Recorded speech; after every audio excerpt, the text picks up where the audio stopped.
Hey guys, welcome back. Thanks for being patient with me. I was planning on putting out content more frequently, but I didn't want to put out a video until I actually had time to put some lead down range through the gun so I can give my honest opinion on it and not just what I think it's going to be like. So I didn't want to cheat you guys on that.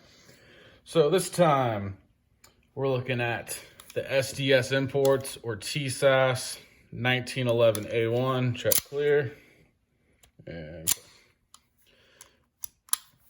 so, first things first, you probably noticed the grips are a little weird. I replaced them. It came with some like brown epoxy faux wood looking things, but I figured if I'm gonna have a Fudd gun, might as well go all out. So yeah, these are epoxy cover. Got the Second Amendment, little bald eagle, American flag in there, because like I said, you're gonna have a Fudd gun, go all out. Give something like make Ted Nugent's balls tingle a little.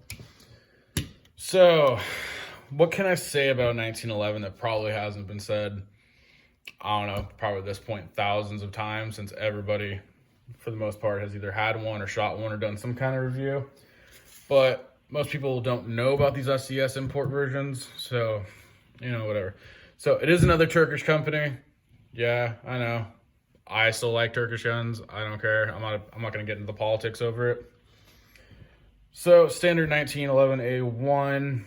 5-inch barrel, 2.2 pounds, all steel slide, and obviously 45 ACP, the people stopper.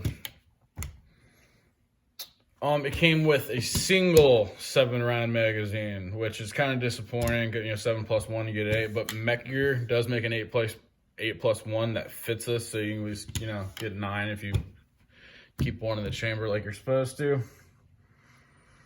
I paid around $325 for this after fees and whatnot, which is pretty solid because I've seen them go from anywhere between like $340 and over $400. So that's a pretty solid deal. Honestly, it's the only reason I picked it up.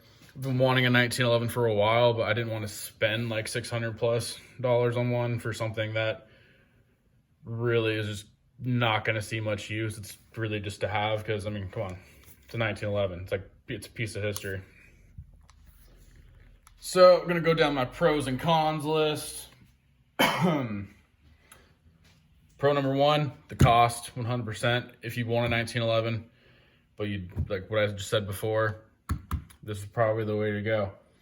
It's an iconic firearm. Most people who aren't even into guns can probably recognize it because it's become so popular.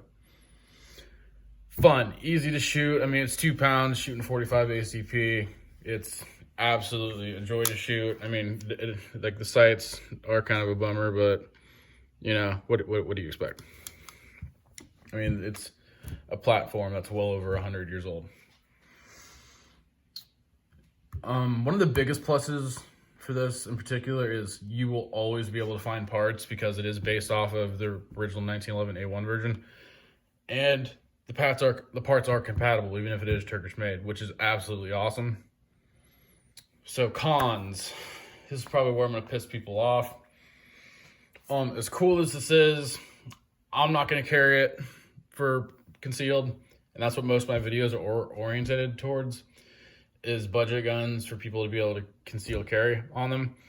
And I would not recommend carrying a 2 pound, or probably closer to 2.5 pound when it's loaded, piece of steel on your hip with only 7+1, when you could, for this price, easily go get a used Glock or something. I'm not a Glock fan, but if it came down between the two, I'd probably recommend getting the Glock, whatever.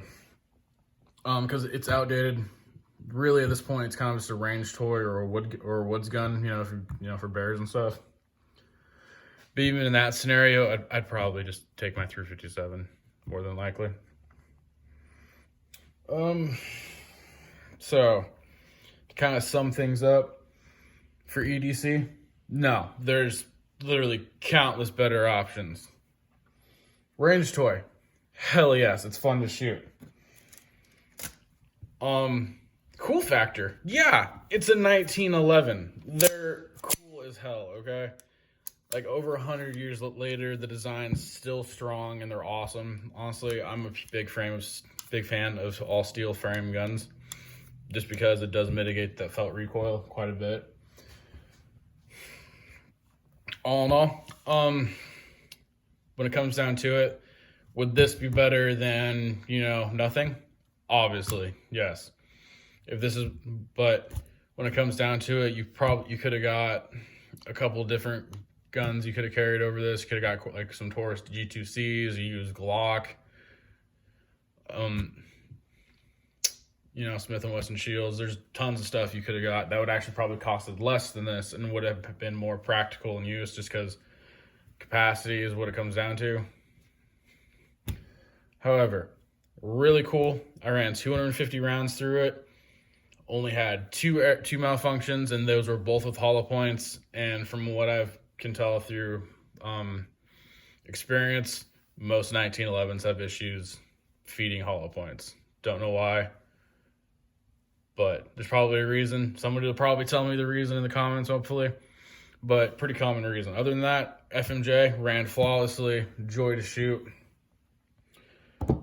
That's pretty much all I got to say. I'm probably gonna do another upload here the next couple of days on a pocket pistol. I'm not gonna tell you the caliber or anything yet, just so you guys, you know, feel the need to come and check in.